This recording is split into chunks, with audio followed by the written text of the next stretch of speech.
이 일은 아주 오래전에 일어난 일이야. 이 일이 일어난 건 10시나 11시쯤이었기 때문에 이걸 철야 근무로 치는진 모르겠지만 어쨌든 얘기해볼게.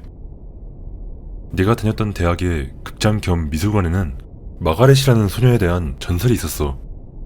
전설에 따르면 마가렛은 70년대에 연극에서 원하는 역할을 얻지 못해 자살했다고 하며 그 이후로 그 건물에서는 온갖 이상하고 기괴한 일들이 벌어졌다고 해. 찬 기운, 저절로 움직이는 물건, 갑자기 세게 닫히는 문, 심지어 유령의 목격담 몇 건까지 그런 으스스한 일들 말이야. 처음에 나는 그 모든 것에 회의적이었어. 극장 유령? 말도 안 되는 헛소리일 거라 생각했지.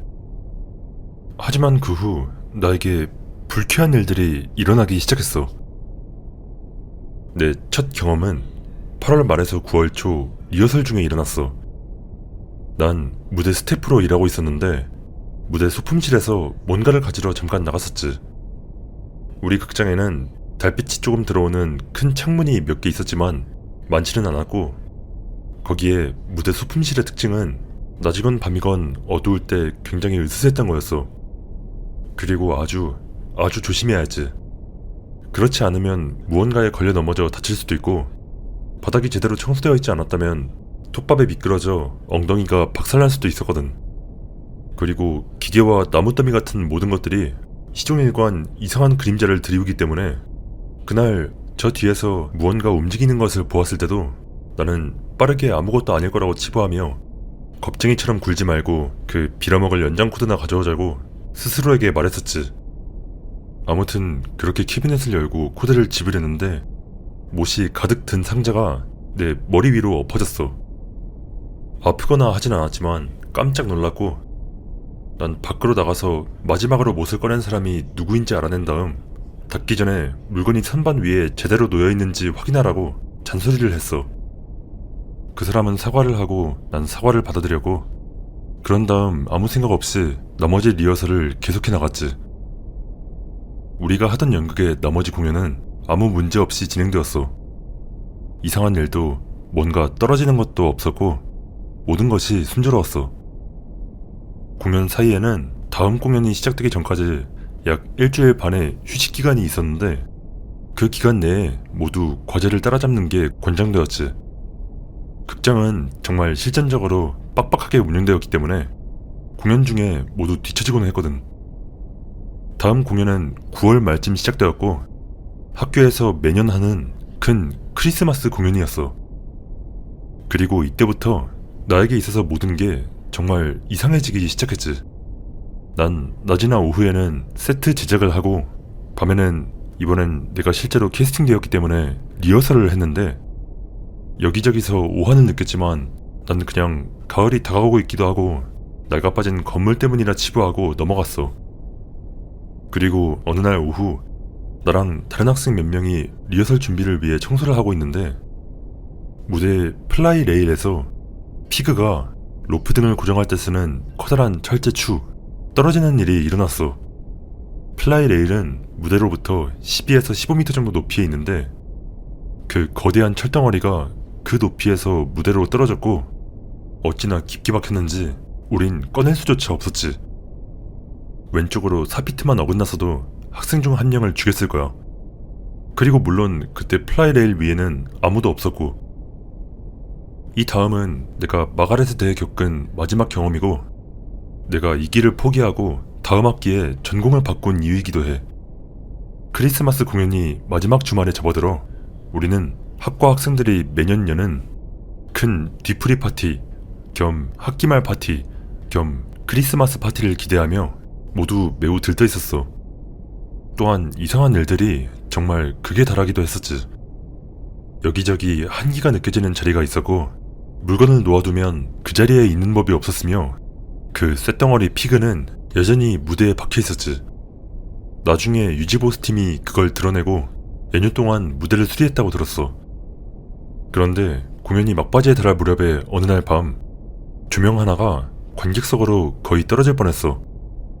무겁고 뜨거운 무대 조명이 앞줄에 앉은 할머니를 덮치는 게 사업에 좋지 않다는 건 굳이 말 안 해도 알겠지. 난 공연의 그 부분에서 무대 밖에 있었기 때문에 무슨 일이 일어나는지에 대해 전해 듣기만 했었는데 듣자 하니 독백인가 뭔가 하는 장면에서 배우를 비추던 조명이 갑자기 아래로 뚝 떨어졌다고 해. 그렇게 아래를 향한 채 낙하하던 조명은 딱 절반쯤 떨어지다가 멈췄고 알고 보니 조명 담당자가 캐도크에 감아놓았던 플러그 덕분에 조명이 완전히 낙하하는 걸 막게 되었다고 해. 조명이 관객석으로 떨어지는 게 그의 가장 큰 걱정거리였거든. 그는 당연하게도 재빠르게 올라가서 사람들이 무슨 일이 일어났는지 알아채기도 전에 플러그를 다시 연결했고 잠깐 스포트라이트를 받았던 그 할머니에게는 혹시 모를 상황에 대비해 다음 공연 티켓 2장을 무료로 주었지. 하지만 내가 그 과를 떠나고 그 모든 경력을 포기하게 된 이유는 그게 아닌 바로 마지막 날 밤에 일어난 일 때문이었어. 공연이 끝나고 단체 사진 촬영을 마친 후 모두 의상을 벗고 평상복으로 갈아입었지. 꽤 늦은 시간이었고 모두들 당시 한창 진행되고 있을 파티에 가고 싶어 안절부절 못하던 그때 무대 감독, 무대 뒤에서 나를 도와주곤 했던 정말 친절한 선배가 의상에 중요한 소품 하나를 아래층에 두고 온 걸 알아차렸어. 착한 사람인 나는 위층으로 가져다 주겠다고 제안했지. 그래서 나는 그 의상 소품을 들고 위층으로 달려가 나중에 다른 사람이 처리할 수 있도록 의상실에 가져다 놓으려고 했어. 여기서 그게 캠퍼스에 온 첫날부터 나는 모두가 마가렛이 의상실과 같은 층에서 시간을 보내는 것을 좋아한다고 말하는 걸 들어왔었어. 나는 이제 그것이 헛소리라고 확신하고 혼자 위층으로 올라갔는데 그건 어리석은 결정이었지. 복도 끝에는 한 소녀가 있었어. 나와 비슷한 나이, 10대 후반에서 20대 초반. 괜찮게 생겼고 그녀는 무도회 드레스 같은 하늘거리는 드레스를 입고 있었는데 정말 예뻤어.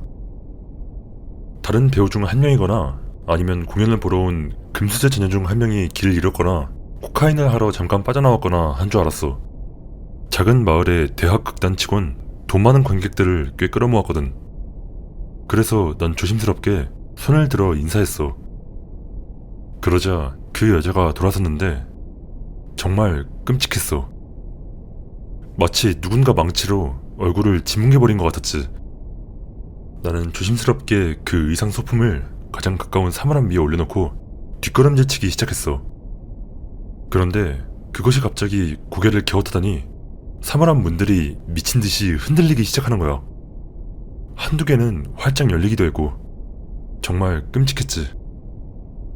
그 후로 무슨 일이 더 일어났을지는 모르겠어. 난 최대한 빨리 거기서 도망쳤거든. 그 일은 아무에게도 말하지 않았고 나는 다음 학기가 시작되자마자 전공을 바꾼 다음 그 학기도 마치지 못하고 자퇴해버렸어. 그 일이 있고 난 뒤 학교 전체가 그냥 왠지 모르게 소름 끼치게 느껴지더라고.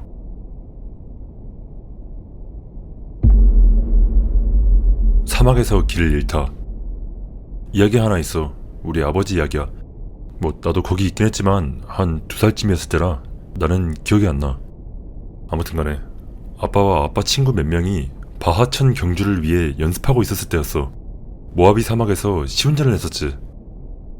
그래서 시운전을 하는 사람은 각각 아빠, 존, 그리고 레리였어. 그들은 몇 시간의 주행에 대비해 버기카를 모두 준비해 놓았지. 나는 엄마랑 티몬이랑 그들의 친구들과 함께 있어. 세 사람은 오전 10시쯤 출발했고 하루 종일 그룹으로 운전하다 어느 시점에 그들은 갈라져. 그렇게 멀리 떨어진 건 아니라서 여전히 서로의 먼지 구름을 볼 수 있어. 모두 늦은 오후에 돌아와 연료를 채우고 또다시 잠깐 나가. 밤이 찾아와. 달이 없는 밤. 버기에는 스포트라이트가 있어서 큰 문제는 아니야. 아까처럼 떨어지지만 여전히 빛과 먼지 구름은 볼 수 있어. 존은 꽤 앞서 있었고 아빠와 렐리는 뒤에 있었지만 서로 더 가까이 있었어. 존이 방향을 바꿔 캠프로 돌아가기 위해 180도 회전해. 존은 아빠와 렐리를 지나쳤고 그들은 존을 따라가. 렐리는 돌아오는 길에서도 맨 뒤에 있어. 차를 돌렸을 때부터 약 45분이 걸려서 존은 가장 먼저 돌아왔고 바로 이어서 아버지도 돌아와. 렐리가 나타나지 않아. 몇 시간이 지났지만 여전히 렐리는 보이지 않아. 아침이 밝았지만 여전히 소식이 없어. 모두가 그를 찾으러 차를 몰고 나갔지만 아무것도 발견되지 않았어. 아무도 레리를 다시 보지도 소식을 듣지도 못했어. 대부분의 사람들은 그가 버려진 광산으로 떨어졌다고 짐작했지. 모하비 사막에는 그런 광산이 꽤 많았으니까. 초자연적인 일은 아니라 미안하지만 생각해보면 꽤 소름돋는 일이야. 익명 6944. 아마도 이 스레드에서 가장 으스스한 이야기 중 하나일 거야. 광산 갱도로 떨어지는 걸 상상해봐.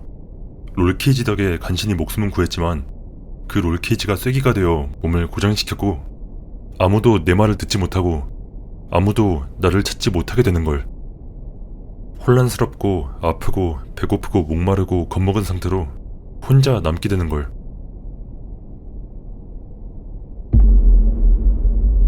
진짜로 쳐다보게 되니까. 사람들이 주변에 있으면 엄청 불안해짐. 때때로 환각을 봐. 내 시야 가장자리에 있는 사람들이 역겨울 정도로 큰 미소를 지으며 눈을 부릅뜨고 천천히 나를 향해 고개를 돌리는 것을 봄. 내가 용기를 내어 그들을 보면 그들은 나를 보고 있지 않음. 종종 누군가 내 뒤에서 그 커다란 미소를 짓고 있는 것 같은 느낌이 들음. 아마 의사의 도움을 받아야 할 것 같지만 아무도 해치고 있는 건 아니니까. 이런 이미지만 봐도 기겁할 정도로 아직도 그것들을 두려워했다면 아마 지금쯤 난 스스로 목숨을 끊었을 거야. 또한 난 병원에 가고 싶지 않아. 그들은 아마 나를 그냥 정신병원에 가둬버릴 테고 난 다시는 비디오 게임을 할 수 없게 될 테니까. 익명 6718. 그 사람들에게 말을 걸어서 그들이 속삭이는 소리를 베스트셀러 소설로 만들어보는 거 어때? 나라면 그렇게 할 거야. 싫어. 그들이 나를 보고 있을 때 내가 소리를 내면 그들이 나를 진짜로 쳐다보게 되고 그러면 더 무서워지니까. 익명 6839. 진짜로 쳐다보게 되고. 이거 내가 읽어본 것 중 가장 불길한 말인데? 좀 더 자세히 설명해주라. 웃는 얼굴들이 나를 볼 때면 진짜가 아니란 거 알지만 그 얼굴들은 항상 진짜 사람들의 얼굴에서부터 나타나거든. 그래서 내가 사라지라고 속삭이거나 혼잣말로 내 스스로에게 그건 진짜가 아니라고 말하려고 할 때면 그 얼굴 뒤에 있는 진짜 사람이 나를 쳐다보는데 그게 엄청나게 무서워. 소름 끼치는 얼굴이 쳐다보고 있는데 그 얼굴 안에서 또 다른 얼굴이 움직이는 걸 상상해봐.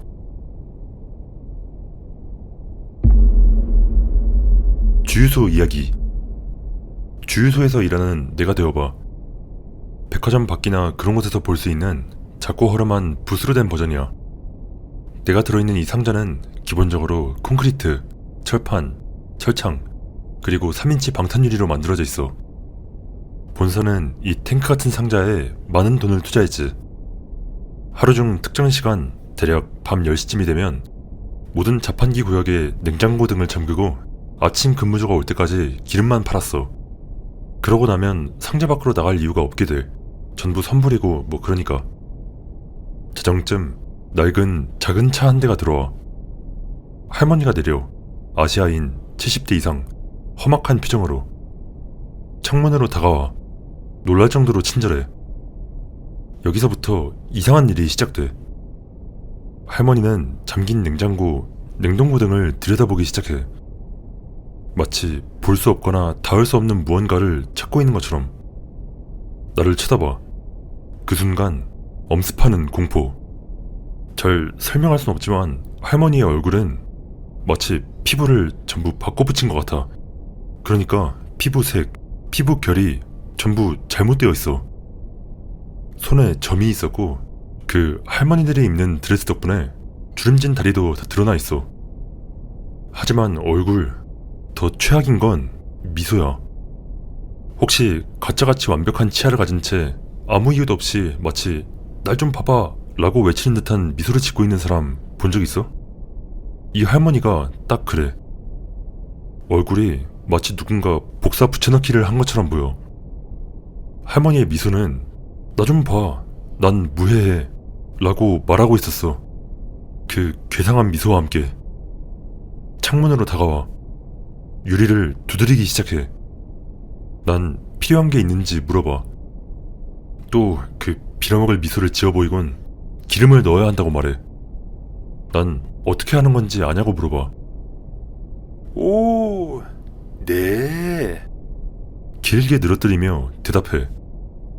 믿음은 가지 않았지만 아무튼 결제 금액, 결제 방식 등을 물어봐.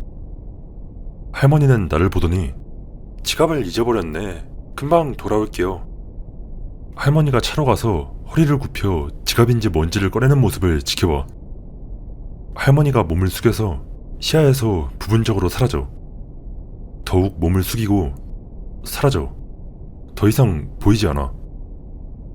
5분이 지나가. 소름 끼치는 얼굴의 할머니는 없어. 불안한 시간이 지나간 후 문에서 들려오는 긁는 소리, 부드럽게 두드리는 소리. 말해두겠는데 저 문은 이 상자 안팎으로 드나드는 유일한 문이야. 톡, 톡, 톡, 톡, 톡. 계산대에서 문에 달린 작은 창을 두려움에 떨며 쳐다봐. 그 공포의 살인 창문을 더 보지 않기로 마음먹어. 두려움이 온몸을 지배해. 그러자 천장에서 들려오는 긁는 소리. 톡, 톡, 톡, 톡, 톡, 톡, 톡. 아까 그 소리야. 뇌가 과부하 상태에 들어가. 만약 영화처럼 누군가 또는 무언가가 들어오려고 하면 어떡하지? 공포영화에선 무슨 일이 일어나더라? 커다란 사악한 무언가가 벽의 약점을 살펴본다든가. 진짜 망했다. 생각할수록 나빠지는 것 같아 매장에 있는 사무실에 전화하기로 해. 그쪽에선 우리 주유소가 보일 테니까 그들이 내 무서운 생각을 멈춰줄 수 있겠지. 어우, 그 끔찍한 일을 떠올리는 것만으로도 아주 덜덜 떨리네. 사무실에 전화해. 오늘 날씨 어때요? 같은 말을 해. 데스크 여직원이 말해. 무슨 날씨요? 그 왜 바람 때문에 바깥에 뭔가가 날아다닌다든가 하는 그런 날씨요. 아넌 무슨 날씨 말하는 거예요? 밖은 아주 잔잔한데요? 그럼 그건 난 말을 더듬어. 왜 난 전화기에 대고 말이나 더듬고 있는 거야? 아넌 아름다운 밤이니까 안심하세요. 폭풍 같은 건 없어요. 그녀가 살짝 움직이거나 걸어다니는 소리가 들려. 그건 그런데 아넌 바깥은 괜찮아요? 서쪽 방면 불이 완전히 나가 있어요. 말이 나오지 않아. 주유소 뒤쪽 가로등까지 했어요. 가로등은 대부분의 주차장에 있는 그 가로등인데 내 주변엔 12m 떨어진 고객 주차장이 시작되는 곳에 딱 하나 있었어. 아무튼 이 순간 내 어리석음을 깨달아. 부스 안의 전화기는 뒤쪽에 작은 방에 있었어. 현금을 세거나 할 때 쓰는 칸막이 뒤에. 칸막이 밖을 내다봐. 이런 미친, 불빛이 다 어디 간 거야? 몇몇 불빛만 켜져 있어서 폐쇄형 냉장고 같은 내 바로 앞만 보여. 그리고 저건 또 누구야? 소름 끼치는 작은 아시아인 할머니. 맞지 않는 피부색을 가진 그 얼굴, 그 빌어먹을 미소. 아넌 손가방이 떨어져서 손이 안 닿네요. 속으로 생각해. 미친년아, 10분이나 지났잖아. 아넌 할머니가 말을 이어. 밖으로 나와서 좀 꺼내주면 안 되나요? 내가 중얼거려. 안 돼요. 보시다시피 전기 문제도 있고 해서. 말도 안 되는 변명인 건 알지만 완전 패닉 상태였어. 아넌 부탁할게요. 할머니가 말해. 저는 너무 늙고 약해서. 그 미소. 죄송해요. 나갈 수 없어요. 너무 큰일이라서. 긴급 상황이라는 말도 안 되는 변명을 늘어놔. 오답이었어. 밖으로 나와. 할머니가 말해. 이제 할머니의 목소리엔 약간 쇳소리가 섞여 있어. 못 나가요. 내가 말을 더듬어. 이 작은 할머니가, 이 괴상한 얼굴에 기껏해야 165cm 정도인 작은 할머니가 온갖 분노를 담아 나를 노려봐. 그리고 창문에 최대한 가까이 다가와. 그리고 주먹으로 내려쳐. 한 번. 그러니까 딱 한 번. 그러더니 기름과 음식이란 단어가 한데 섞인 것 같은 말을 으르렁대며 내뱉어. 그러자 맹세하는데 유리에 금이 갔어. 실금이 간 정도가 아니라 내 말은 완전히 금이 갔어. 전에 내가 쉬는 날에 어떤 약쟁이 하나가 거기다가 389경을 쏜 적이 있었는데 유리는 교체됐지만 그때 난 봤었어. 총알도 박혀있고 제대로 금이 가 있는걸. 하지만 이건 마치 할머니가 12게이지 슬러그를 코앞에 대고 쏜 것 같았어. 난 완전히 정신을 놓아버려. 수화기를 들고 사무실에 전화해. 말해. 비상! 비상! 비상! 경찰이 나타나. 야간 매니저가 뛰어오고 나는 뒤에서 창백한 얼굴로 기다리고 있어. 문을 두드리는 소리. 안온, 매니저야. 경찰도 왔어. 문 열어. 몇 시간 후. 조명은 정상으로 돌아왔어. 카메라는 아무것도 포착하지 못했다는 것 같아. 폭풍 때문에 카메라가 고장나 있었거나 그랬을 거라는 말을 들어. 네, 뭐 그래요. 그러고 유리를 쳐다봐. 집에 가, 안온. 내일 보자고. 매니저가 내 근무를 마저 하고 난 십자가, 성경, 그리고 1911 권총을 품에 안고 집으로 가. 다음날. 부스가 엉망진창이야. 곳곳에 긁힌 자국이 있어. 문에는 페인트가 줄무늬 모양으로 벗겨져 있고 부스 옆 지붕이 한 움큼 떨어져 나가 있어. 마치 무언가 기어 올라간 것처럼. 매니저는 지붕에 실제로 타일 바로 위까지 구멍이 나 있었다고 말해. 와, 신난다 라고 비꼬는 말이 새어나와. 매니저가 무슨 일이 있었던 거냐고 물어. 그러면서 경찰이 수상한 일이나 그런 게 있다고 생각하면 내 증언을 요청할 수도 있다고 말해. 난 화들짝 놀라 떨어지면서 아마 날씨 때문이었을 거라고 말해. 매니저가 나를 쳐다보며 말해. 그래, 나도 그렇게 생각해, 안온. 그 후 난 다른 부서로 이동했어. 수년 동안 모두가 그 이야기에 대해 물어봤었어. 내가 어쩌다 총에 맞았는지 듣고 싶어 했지. 가장 끔찍한 건 내가 부서를 이동한 후에 그 근무에 투입된 직원이 있었는데 그녀는 작년까지 있었지만 내가 회사를 떠난 후로는 연락이 끊어졌고 최근에 회사에 가서 요즘 어떻게 지내나 물어봤더니 작년에 그녀가 실종됐다는 말을 들었어. 근무하던 중에 뒷문을 열고 나가버렸다고. 컴퓨터 시스템이 다운되어 있었고 카메라도 마찬가지였다며. 그녀는 아직도 실종 상태야. 정말 소름 끼치는 건 근무하던 사람이 말하길 유일한 단서는 길 건너 은행 카메라에 잠깐 찍힌 낡은 차 한 대뿐이었다는 것이었지.